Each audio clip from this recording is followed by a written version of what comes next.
Good morning student. हम पढ़ रहे हैं क्लास 12 एग्रीकल्चर। हमारा टॉपिक चल रहा है कौन सा? वेड्स। वेड्स मीन्स खरपतवार।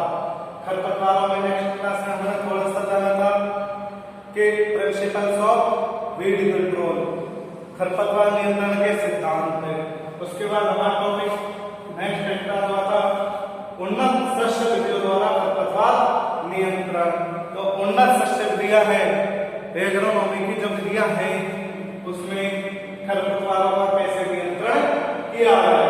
उसमें हमने पहले नंबर पर कौन सा पढ़ा था भाई? जातीय उपयुक्तता। कि जातीय उपयुक्तता में कैसे ऐसी जातियां उगानी चाहिए जो क्षेत्र जलवायु के अनुकूल हो। कैसी? जलवायु व मृदा दोनों में उपयुक्त हो, ऐसी जाति उगानी चाहिए। इससे फसल का अंकुरण बढ़वार अच्छी होगी तथा वह खरपतवारों से पहले निकलेगी। कैसे जाती है? एक ही किस्म की अलग अलग जातियां होती है भाई, तो किस्म की ऐसी जाति हमको उगानी चाहिए जिसमें क्या होता है, जो मृदा व जलवायु के अनुकूल हो। जिससे क्या होता है, जो हमारी जो फसल है, जो मुख्य फसल हम बो रहे हैं, वो क्या जल्दी से बढ़वार करेगी। अब वो जल्दी से बढ़वार करेगी तो क्या होगा? खरपतवार थोड़े लेट निकलेंगे। जब खरपतवार लेट निकलेंगे तो क्या होगा? हमारी मुख्य फसल खरपतवारों को अवरुद्ध कर देगी, उनकी वृद्धि रुक जाएगी। क्लियर? नेक्स्ट पढ़ा था हमने बोने की तिथि व पौधे की संख्या। फसलों को सही समय पर बोना चाहिए। जैसे रबी का मौसम है, जब रबी की फसल आती है तो रबी की फसल को रबी के अनुसार ही बोना चाहिए। और जो खरीफ की जलवायु आती है, खरीफ की जो फसल बोते हैं हम, उसके अनुसार ही बोना चाहिए। जब खरीफ का मानसून आता है, मानसून होता है ना खरीफ का, खरीफ का मानसून चालू होते ही यदि फसल को बुआई कर दे और रबी का मानसून चालू होते ही यदि रबी वो कर दे तो खरपतवारों का प्रकोप काफी हद तक कम हो सकता है। क्लियर? तीसरे नंबर पर पढ़ा था हमने कटाई व चराई। अब कटाई व चराई क्या होती है? किसान क्या करता है, अधिक कभी कभी पशुओं के द्वारा अधिक चराई करा देता है, जिससे क्या खरपतवार अधिक छा जाते हैं। तो कितनी चराई करवानी चाहिए? क्रमिक, जितनी आवश्यकता है खेत की चराई की उतनी ही चराई करवानी चाहिए भाई किसान को।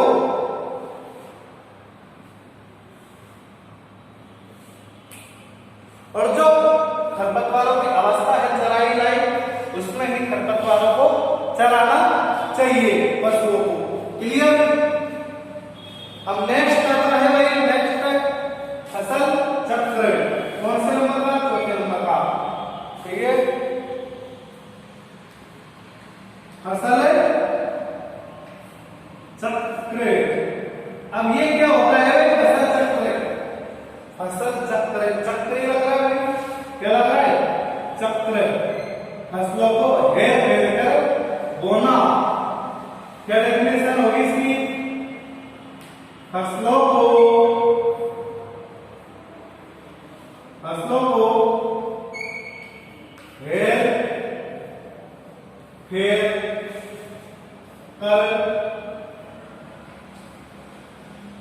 हेर फेर कर बुआई, हेर फेर कर बुआई करना क्या कहलाता है?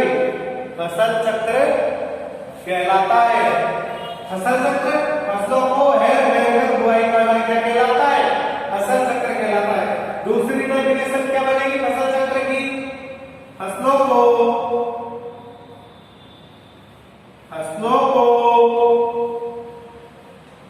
एकांतरण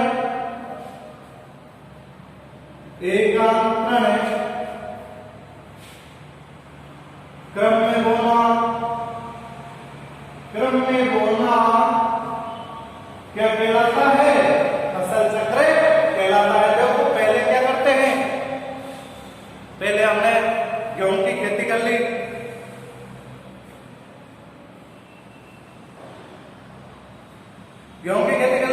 जब दोबारा हमारा मानसून आता है तो उसमें हम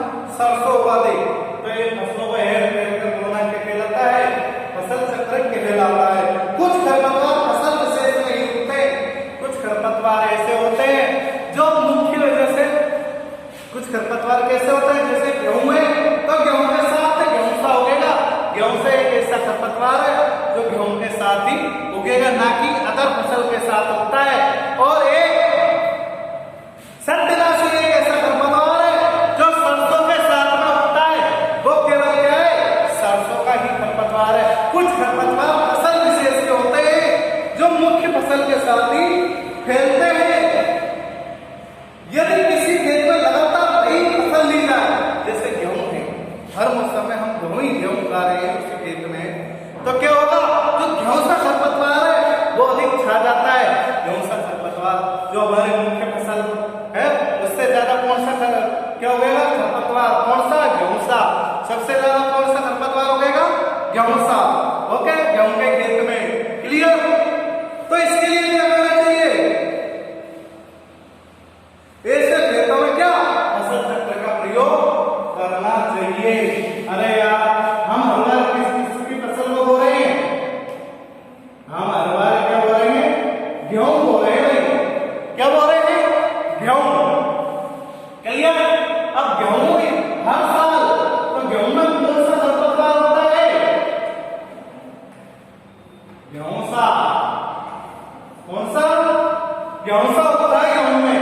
अब जो ये गेहूं तो हर बार था, तो फिर अधिक कौन सा होगा, गेहूं सा। तो खरपतवार क्या अधिक, भूमि में खरपतवार की सहिष्णुता अधिक हो जाएगी, क्लियर। जो हमारी जो मुख्य फसल है वो हमको कम पैदा होगी, कम उपज प्राप्त होगी, किसान को क्या सही मूल्य नहीं मिल पाएगा बाजार में। तो इसके लिए क्या करना है अपन को, फसलों को क्या घेर घेर कर बोना चाहिए, क्लियर। फसल चक्र की क्या डेफिनेशन है, फसलों को घेर घेर कर बोआई करना क्या कहलाता है, फसल चक्र कहलाता है, क्लियर। दूसरी, फसलों को एकांतरण क्रम में बोना फसल चक्र कहलाता है, क्लियर। क्रॉप रोटेशन, क्या है, क्रॉप रोटेशन, क्लियर। नेक्स्ट आता है हमारा मृदा जल संबंध, 5वें नंबर पर आता है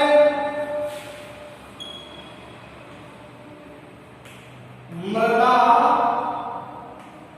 जल संबंध। क्रॉप रोटेशन हो गया। क्रॉप रोटेशन में हमने जाना फसलों को एकांतरण क्रम में बोना क्या कहलाता है, फसल चक्र कहलाता है। अब मृदा जल संबंध में क्या, फसल को उनके मृदा व जल संबंधी आवश्यकता के अनुसार ही बोना चाहिए। देखो अब इसमें क्या है, मृदा है, जल है, जो फसल है उसको क्या, एक तो पहले देखते हैं मृदा। देखो जो मृदा जिस फसल के लिए उपयुक्त है ना, वो उसी में ही होनी चाहिए। एक होती है बलुई दोमट मृदा, तो बलुई दोमट मृदा सभी मृदाओं में उपयुक्त होती है। जैसे बलुई दोमट मृदा है केवल गेहूं के लिए है तो गेहूं की है, वैसे बलुई दोमट मृदा क्या सब फसलों के लिए उपयुक्त होती है। तो मृदा जिस फसल के मृदा वो फसल अनुकूल होती है ना, उसी ही मृदा में फसल को उगाना चाहिए। और जहां जल की सही हो, जल की समस्या को देखनी चाहिए। अगर मानो आप जल की कमी है, पानी नहीं है, सिंचाई के लिए उपलब्ध जल नहीं है, वर्षा का भी अभाव है, तुमने धान की खेती कर ली, तो जब पानी नहीं मिलेगा तो क्या होगा, खरपतवार अधिक उग जाएंगे, धान तो हमारा कहीं पैदा ही नहीं होगा। तो क्या जल की भी देखनी चाहिए, जल जहां की जलवायु अनुकूल हो, क्लियर। फसल को उनके मृदा व जल संबंधी आवश्यकता के अनुसार ही बोना चाहिए।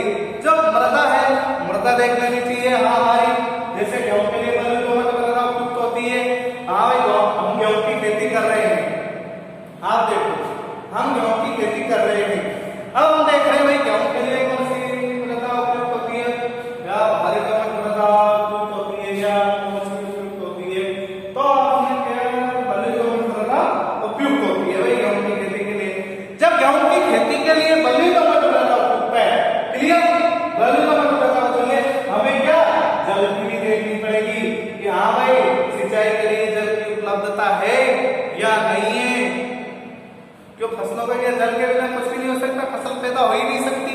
तो क्या जल की भी आवश्यकता को देखना पड़ेगा कि भाई ये जल है या नहीं उपलब्ध। अगर जल है तो अधिक पानी वाली फसल भी हो सकते हैं। हम धान है गन्ना, धान करने को अधिक पानी की आवश्यकता होती है, और जो सरसों गेहूं है बाजरा है इनको कम पानी की आवश्यकता होती है। क्लियर?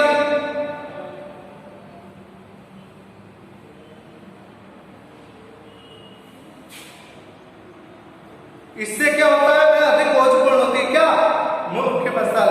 क्लियर? और उसमें खरपतवारों से प्रतियोगिता करने की अधिक शक्ति पाई जाती है।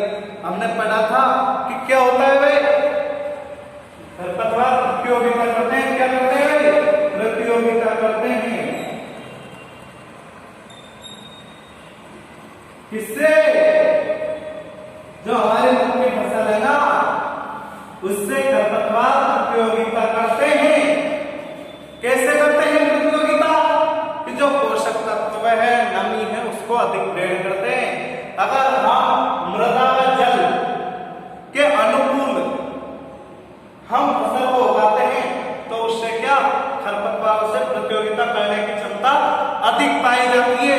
जिससे क्या होता है, जो पोषक तत्व नमी है उसको अधिक ग्रहण करने की क्षमता किसमें पाई जाती है, मुख्य फसल में अधिक हो जाती है। किसमें? मुख्य फसल में।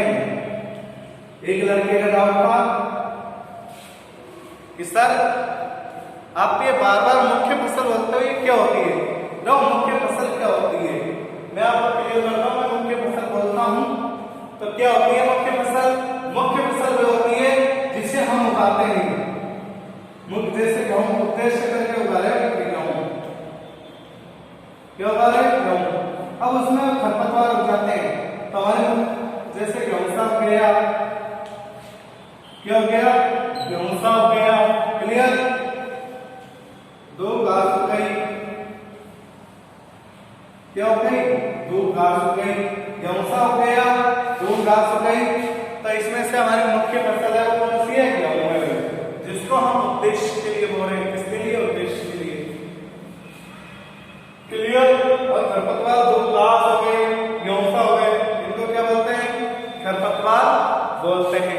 क्लियर? हो गया मृदा जल संबंध। अब नेक्स्ट आता है अंतराशस्यन। क्या आता है भाई? अंतराशस्यन।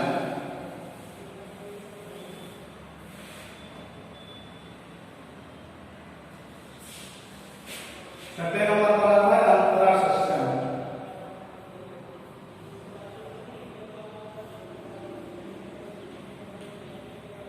अब ये अंतराशस्यन क्या होता है? अंतराशस्यन से कैसे खरपतवारों को नष्ट करते हैं? जिन फसलों की कतार से कतार की दूरी अधिक होती है तथा आरंभिक बढ़वार धीरे धीरे हो, ऐसे खेतों में तीव्रता से खरपतवार तीव्रता से बढ़ते हैं। कब? जिन फसलों की कतार से कतार की दूरी अधिक होती है तथा आरंभिक बढ़वार भी धीरे धीरे हो, ऐसे खेतों में खरपतवार क्या तीव्रता से बढ़ते हैं। क्लियर? ऐसी परिस्थिति में कतारों के बीच तेजी से बढ़ने वाली, कम समय में पकने वाली फसलों को उगाना अंतराशस्यन कहलाता है। क्या होता है भाई? किसे कहते हैं? कतारों, जब बड़े बड़े वृक्षों के बीच, अंतराशस्यन किसे कहते हैं? बड़े बड़े वृक्षों के बीच जो खाली जगह पाई जाती है उसमें कम समय में पकने वाली फसलों को उगाना क्या कहलाता है? अंतराशस्यन होता है। जैसे हमने जैसे कतार दूरी है, आम उगा रहे हैं, आम का रहे हैं। क्लियर? आम वाले वृक्ष उगा रहे हैं तो कतार से कतार की दूरी कर दी हमने। क्लियर? अब ये कतार से कतार की दूरी हो गई है। क्लियर? अब इतनी दूरी में अभी क्या आम धीरे धीरे बढ़ेगा तो इससे पहले क्या खरपतवार हो जाते हैं? क्या हो जाते हैं? खरपतवार ज्यादा जल्दी वृद्धि कर लेते हैं। अंतराशस्यन इसी बात को करें, अंतराशस्यन में भी क्या खरपतवार बढ़ सकते हैं। तो इसके लिए क्या करना चाहिए? अंतराशस्यन विधि के द्वारा खरपतवारों को कैसे नियंत्रण कर सकते हैं? हम क्या कर रहे हैं? अंतराशस्यन विधि के द्वारा खरपतवार नियंत्रण। इसमें हमारा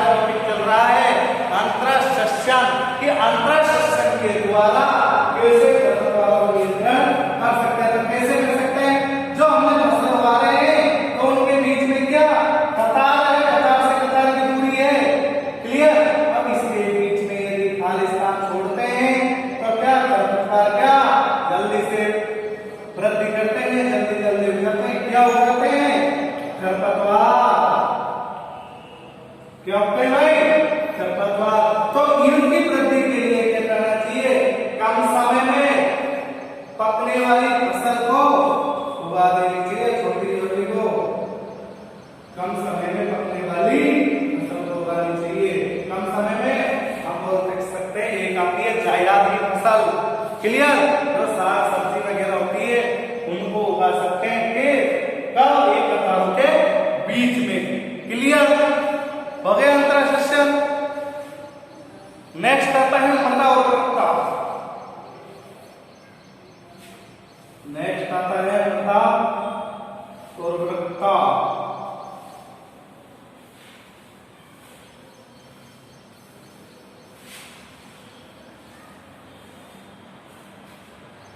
कौन सा है नेक्स्ट? मृदा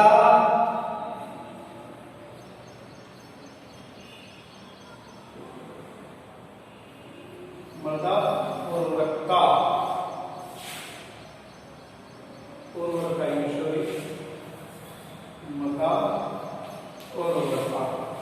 अब इसके अंतर्गत क्या होता है, हमने जो बता लिया अंतरा शिक्षण में कैसे खरपतवार का नियंत्रण कर सकते हैं। अब जानेंगे मृदा उर्वरकता के द्वारा कैसे खरपतवारों को नियंत्रण कर सकते हैं। क्लियर। ये सर्वविदित है कि पोषक तत्वों से युक्त मृदा में फसल खरपतवार दोनों ही तेजी से बढ़वार करते हैं। यदि खरपतवार को एक बार में ही नष्ट कर दे तो क्या होता है, फसल पोषक तत्वों को उपलब्ध होने के कारण तेजी से फैलती है, तो बढ़ती है, बाहर निकलने के बाद खरपतवार को दबा देती है।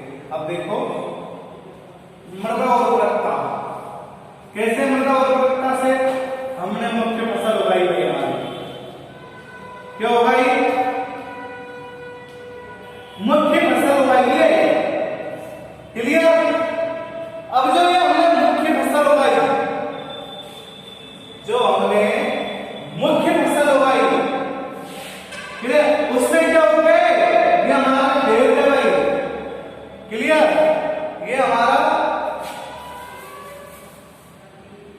ये हमारा एक खेत है, इसमें क्या उगाया हमने, ये मुख्य खरपतवार, सॉरी मुख्य फसल उगाई। क्या उगाई? मुख्य फसल उगाई हमारी। तो इसमें क्या, जो ये खरपतवार उग रहे हैं, ये वाले खरपतवार उग रहे हैं। ये क्या है? खरपतवार। क्या है? खरपतवार। अब इनको हम नष्ट करने के लिए क्या करेंगे, जो ये खरपतवार है इनको क्या, एक बार नष्ट कर दो किसी विधि के द्वारा, या तो इनको खा लो, कैसे भी नष्ट कर दो। इनको हमने क्या कर दिया, नष्ट। अब इनको हमने नष्ट कर दिया। अब नष्ट करने के बाद में क्या होता है, जो मृदा में पोषक तत्व है, ये हमारे जैसे ये क्या है, मृदा। क्या है? मृदा। तो ये मृदा है, तो मृदा ये क्या है, जैसे ये है, क्या है, मृदा। क्लियर। अब ये मृदा है, तो इसमें क्या होते हैं, क्या होते हैं भाई, क्या होते हैं, पोषक तत्व। क्लियर। अब ये मृदाओं में पोषक तत्व होते हैं, तो ये किसको मिलेंगे, ये मिलेंगे हमारे मुख्य फसल को। जो खरपतवार तो नष्ट हो गए, अब खरपतवार को ग्रहण नहीं कर सकते।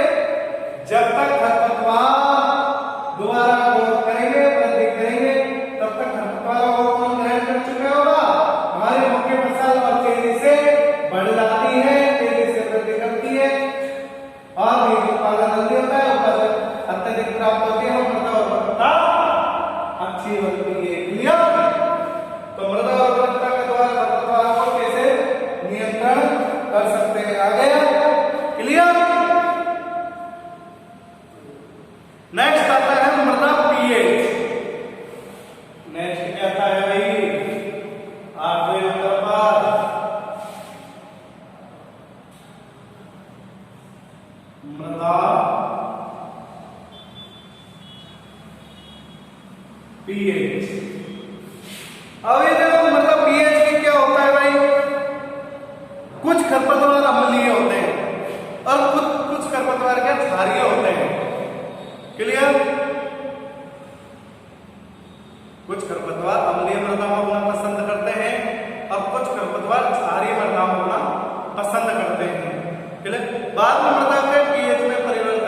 नष्ट हो जाता है।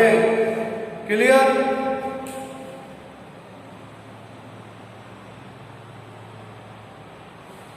देखो कुछ खरपतवार क्या होते हैं, दो प्रकार की मृदा होती है, दो प्रकार की मृदा होती है। कौन कौन सी? एक होती है अम्लीय, एक होती है अम्लीय मृदा, क्लियर? और एक होती है क्षारीय मृदा। एक होती है अम्लीय मृदा, एक होती है क्षारीय मृदा। अब देखो कुछ खरपतवार तो क्या करते हैं, ये जो अम्लीय मृदा है इसमें उगना पसंद करते हैं, और कुछ खरपतवार क्या क्षारीय मृदा में उगना पसंद करते हैं। तो इसके लिए क्या, इनकी जो मृदा है उसकी पीएच में परिवर्तन करके अम्लीय मृदा को इससे सुधारा जाता है चूने से। क्लियर? इससे चूना डालते हैं और इसमें क्या जिप्सम का प्रयोग कर लो। तो इससे क्या, खरपतवार का प्रयोग करने से क्या, मृदा में खरपतवार नष्ट हो जाते हैं। जब खरपतवार नष्ट हो जाएंगे तो उससे क्या होगा, हमारे की फसल अच्छी वृद्धि करेगी, हमारे मुल्क की फसल अच्छी पैदा होगी। क्लियर? नेक्स्ट आता है नवीनीकरण क्रिया। शून्य में निर्णय क्रियाओं जैसी विधियों को अपनाकर गेहूं के क्षेत्रों में डंडा जैसे खरपतवारों को नियंत्रण किया जा सकता है। क्लियर? देखो नवीन शून्य में न्यूनीकरण क्रिया करके